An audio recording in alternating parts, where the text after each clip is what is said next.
personally told me that they'd gotten very close to discovering who was really behind the secrecy for the UFO issue, but they hit a lead wall. And he looked at me in the eyes, he said, "Dr. Greer, you're dealing with the varsity team of all black projects. Good luck." So it's a very, very complex issue, and the secrecy isn't that hard to maintain if you have this sort of infiltration into major institutions, media, and also the ability simply to float nonsensical stories out there.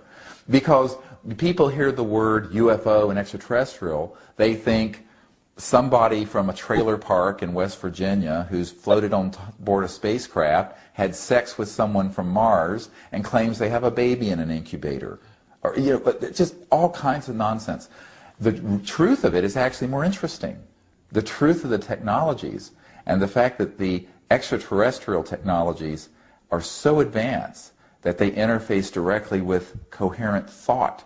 Like we have coherent light in a laser, they have technologies that interface with thought, that interface with conscious mind, that their development of artificial intelligence that's integrated into these spacecraft is so advanced that they pick up on a directed. It's fascinating. And this is what we've been experimenting with. And the whole paradigm becomes a new paradigm of understanding the structure of the cosmos. But the most of the information that's out in the public on this issue has been a carnival of silliness.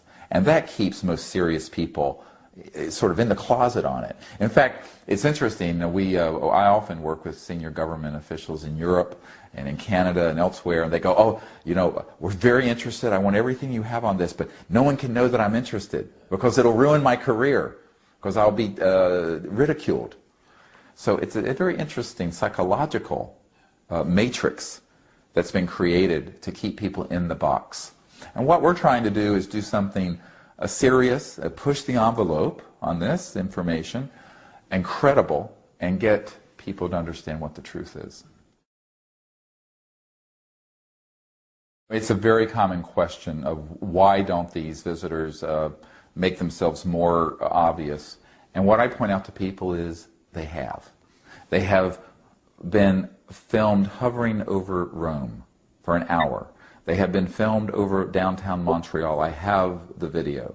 They have been seen all over Mexico City and on radar. They have been filmed over the White House and the Capitol and the photograph of the 1950s. They have landed and met with officials who then betrayed that. They have done everything but forcibly say this. Now, important, what good would come from one civilization forcing on another civilization their presence? This is our problem, not theirs. We've lied to each other. We've kept this secret. We have the proof. We have the materiel, the spacecraft. We have the full documentation. We have radar tapes. And what the Disclosure Project is doing that. But it's not their place, these visitors from other planets, to force their presence on us. Because to the extent that we are lying to each other in this dysfunctional human family, what that says to them is that we're not ready for that level of open contact. And so this is something that I think is a very key thing, is that if you go to a civilization that's less developed and overtly and forcibly impose your presence, it never works. This is the mistake that is happening now in Iraq, where we're going into a country and thinking we're going to impose a Jeffersonian democracy to a people who have never had anything but dictatorships and what have you. It isn't practical. And so what they're looking for, in my opinion, is that they have given us enough evidence to educate the world that we're not alone. Why are we covering this up? Why are humans? Why are governments? Why are corporations? Why don't we tell the truth? And I think that to the extent we do, we will see that they're ready to be more open. Now, the other point is that what agency on earth is assigned the task of interfacing with them? They're not interested in just the Norwegians or the Americans or the French or the Chinese. They're interested, because they are global civilizations, they are interested in human Earth civilization. But the United Nations has no mandate to deal with this. We've tried. They refuse. They're too afraid. And they've been threatened. I know for a fact that they were threatened not to when we asked them. So CSETI, the Center for the Study of Extraterrestrial Intelligence, is a citizens diplomacy effort. And we have people going out all over the world. I mean, in Australia, South America, Europe, the United States, where we have teams using certain protocols attempting to make contact peacefully. And of course, we have not the funding of a government, we don't have the equipment and what have you, but it's a prototype, experimental diplomatic effort. And we have had amazing results. And the reason we have is that they want that kind of contact, but they want it when people are ready for it. And the sign that we're ready for it is when we ask for it. So it's really more the secrecy and the fact that these visitors from other civilizations and other parts of the universe are not forcibly exposing themselves to us is an act of compassion on their part. Obviously, if they wanted to, they could. They have chosen not to because their measurement of how ready we are is how we react. And we have failed that test so far. And I think that this is something that takes a lot of introspection and courage from our leaders. This is why when I meet with people in the government, I say, look, they are waiting for an appropriate response from the earth. We've fired at them. We've tried to get their technologies to reverse engineer them so we can have them secretively. We have denied them. We've ridiculed the issue. We've lied to each other. We've covered it up. We've done everything but do something appropriate, peaceful, reaching out to them, and be open and honest about it. So that is the next step. And some government in the world, I don't care what government, Norway, needs to lead that, be the leading edge of that. And until then, our group is trying to do this with our humble resources. I mean, obviously, we don't have the resources of a government. I think that part of it is that there has been so much virulent disinformation put out into the public. And you have to understand, you say these investigators and researchers, most of them are housewives or businessmen. They have an interest as a hobby. And they're not going to be able to distinguish between a false case and disinformation that's put out by counterintelligence from a shadowy military operation or corporate operation and the real thing. How are they going to distinguish? And so there's a lot of confusing information, and it's very difficult. I tell people it takes years to get, it's like peeling away layers of an onion. And you've peeled away 38 layers and you still have 20 more to go. Because it is an enigma wrapped in a mystery, wrapped in a total black hole of deception. Most of the information put out there to the public and to these investigators is deliberate disinformation designed to evoke a response. Fear and ridicule. One of those two. And this is why you see so many things about, alien invasion week on the networks, and they're invading us, or they're abducting us, or they're torturing us, or there's nothing of the kind happening. But there's plenty of ways to put that information out there and convince certain people there are. And humans have this predilection to liking to be afraid. It's like people like to go to horror movies, and people like to be frightened. But more importantly, people who want to control a large number of people or keep something secret, you do it through fear.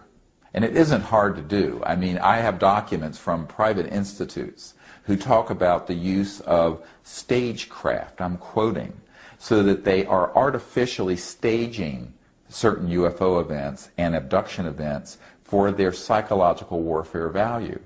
And I encouraged a man in England to write a book called MILAB, Military Abductions, where it talks about this. And the value of it is that it puts out a certain patina of fear that can manipulate large numbers of people. Because one of the long-term agendas for this secrecy, which Werner von Braun, who was the Nazi German, I should say, perhaps, he'd said he really wasn't a Nazi, but he worked with Hitler's and developed a V-2 rocket. He was brought into the U.S. space research program back after World War II, and his spokeswoman for the last 4 years of his life is on our team. And she said, oh yes, he knew about this, and he said to her that there's an enormous amount of disinformation on this subject because their agenda long-term, this huge $1 trillion a year military industrial project, is to grow that industry so that the whole world becomes united against a threat from outer space. There is no threat from outer space, but if you can convince people there is, instead of spending $1 trillion a year out of the global economy, we'll spend $2 or $3 or $5 trillion a year. And that's the agenda behind the secrecy. But in order to do that, people have to have an enemy, and you have to manufacture fear. And so the average person who investigates this issue has not had access to Werner von Braun's spokespeople or to the head of the Defense Intelligence Agency, which we have. And they are completely vulnerable to a lot of false information. And I say this, and I say this with some compassion, at least 90% of all information out there on this subject is some form of deliberately implanted false information designed for a certain agenda. And so I tell people they need to be very skeptical, and it takes a great deal of research to find out, to get to the bottom of it. Well, the Disclosure Project is an ongoing initiative, as is the CSETI project to make contact, which we call the CE5 initiative, Close Encounters of the Fifth Kind. And the Disclosure Project is moving forward with a number of governments around the world, as well as the United States government, to identify people who want to see this done. And we've recently had conversations with some of the new chairmen of committees at the Congress. We're working very closely with the Honorable Paul Hellyer in Canada, who used to be the Minister of Defense for Canada.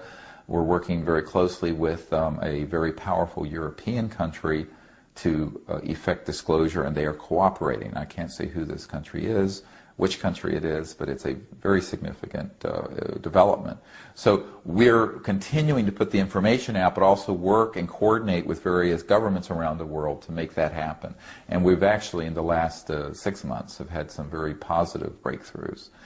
In addition to that, we continue to put these contact teams together, which has gotten the attention of a couple of different governments around the world who are supporting contact peacefully and are wanting to work with us for peaceful contact. So this is a very positive development, and we hope that bears fruit in the next few months to year or so. So that's really where we're going with that, and we continue to train people to do this, because I believe that Rupert Sheldrake, you may have heard of, has an interesting theory about morphogenic fields, and how when a certain number of people start to do something, it picks up a sort of power non-locally that influences. And I think that the more there are people who understand the subject and move in the direction of positive contact and a positive outcome for the future of Earth, that reality will be manifested. That reality will appear. And so I think it's very important for people not to sit around waiting for Norway government or United States government to act. We are people who are conscious. We can act. And the mind, the human mind, is very powerful. And a group of people working together who are conscious with the right intention can make amazing things happen. And that's what we're encouraging people to do.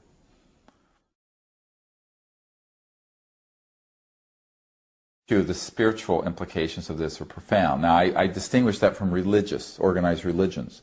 But I think that what's very important and what's key to our perspective on this is that Erwin Schrödinger, who was the father of quantum mechanics and particle wave theory, stated 100 years ago or so that the total number of minds in the universe is one. And in fact, the consciousness is a singularity, phasing within all being.